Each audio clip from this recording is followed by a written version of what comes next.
So if you're breastfeeding, you've probably noticed that your boobs change every day, sometimes like every 15 minutes. When I was breastfeeding, I would have like my regular little B cups in the morning, and then 45 minutes later, they'd turn into double Ds. And then after feeding, one boob would look like a deflated water balloon, and the other one would be like in Pamela Anderson territory. They were all over the place. And not surprisingly, this change in size has to do with the breast filling with milk and then being drained of milk, filling with milk, being drained of milk. And yeah, it can puts the boobs, the breasts through a lot. And often when you wean, it means that the breasts are a flatter, saggier version of their former selves, but not always. Women that have smaller breasts or more elastic skin sometimes actually don't notice that much of a change after they stop breastfeeding. So and then for your nipples, the darkening of the nipples is really, really normal. It's caused by pregnancy hormones stimulating pigment-producing cells. Regarding size, they often appear bigger because they're drawn out each time baby feeds. And this is actually good. The darkening and having the larger, more erect nipples, it's great because they act as like a bullseye for babies. So the baby knows exactly where to go. And after you wean, the color and size of your nipples should go back to the way they were before.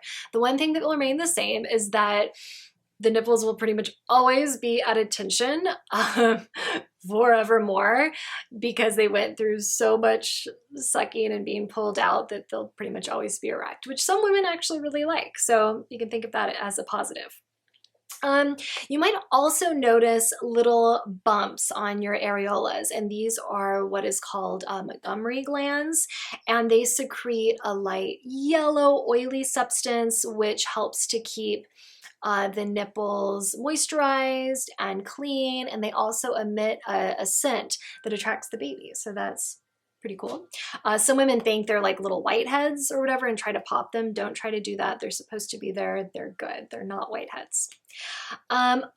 Okay, so there are things that you can do. All is not lost for your breasts. So one thing you can do is become one with organic oil or shea butter. Every time after you get out of the shower, you can massage your breasts again with that organic oil, with the shea butter, and that helps to increase suppleness, blood flow. It can potentially minimize stretch marks and help the skin bounce back a bit more after weaning. Drinking plenty of water. Hydration plays a huge part in your skin's elasticity. So we definitely want to drink a minimum of 8 glasses of water a day, preferably more, especially when you're breastfeeding. You want to drink a lot of water. Okay, so foods with vitamins A, C, D, and E can all do wonders for what's going on underneath your skin. So vitamin A is really great, eating foods with vitamin A, because it stimulates the growth of new cells, which can prevent dryness, which is good. It can also prevent cell damage, premature skin aging. Foods that have a lot of vitamin A, salmon, eggs, carrots, tomatoes, sweet potatoes, and leafy greens. Vitamin C can help your skin bounce back from stretching, which we definitely want. Promotes collagen production, great for the skin, heals damaged skin, and reduces the appearance of wrinkles. Yay! And it also has cancer fighting benefits, so that's an additional bonus. Okay, so you can get vitamin C from citrus fruits, strawberries, broccoli, and spinach. Vitamin D, it helps the skin like stretch, grow, repair.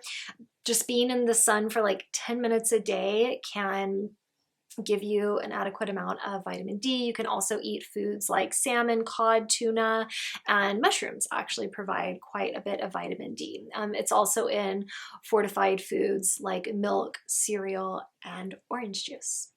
All right, so vitamin E is the last one. It has really powerful antioxidants that can help to reduce wrinkles, inflammation, dryness, and it might minimize the appearance of scars, aka stretch marks. You can get it from sunflower seeds, almonds, hazelnuts, spinach, mangoes, avocados, and butternut squash. Okay, exfoliating. So exfoliation is also really great for keeping the skin supple, the breasts a little bit perkier. The idea here is that exfoliation can promote new skin growth and increase blood circulation, which can increase elasticity of the skin. So rubbing the breasts about once a week with a dry brush or a sugar exfoliation scrub can be really amazing. You can make a homemade scrub by mixing together half a cup of brown sugar, 3 tablespoons of coconut or olive oil, and 2 tablespoons of raw honey. All right, so moving beyond what you can do to minimize the stretching and whatnot that your breasts are going through, or to at least support the skin as they're going through all the changes. You might feel insecure about your breasts, and that's totally understandable. If you have a partner, it can be really important to talk to them about these insecurities, because if you suddenly feel like you don't want to be naked around them, you don't want them to touch your breasts, but you don't tell them why, they might start feeling insecure, and that might create this like unneeded disconnect between the two of you. So simply telling them like, look, it's not you, but I'm just feeling really insecure about my breasts, that hopefully will inspire them to compliment you more, hopefully, help you increase your self-esteem, your confidence in your body, and give you more leeway when it comes to being naked or touching your breasts, and allowing you to kind of lead the way with what you're comfortable with. All right. And finally, in regards to kind of the insecurities, I recommend kind of shifting your focus from what your breasts look like to what they can do. Reminding yourself that like, all right, it's a lot to have the breasts bigger, smaller, leaking, changing colors, but they can feed my baby, that they're making custom made milk for my baby. So to really try to focus on that more than what the breasts look like. All right, I hope this was helpful. Let me know if you have any questions in the comments below.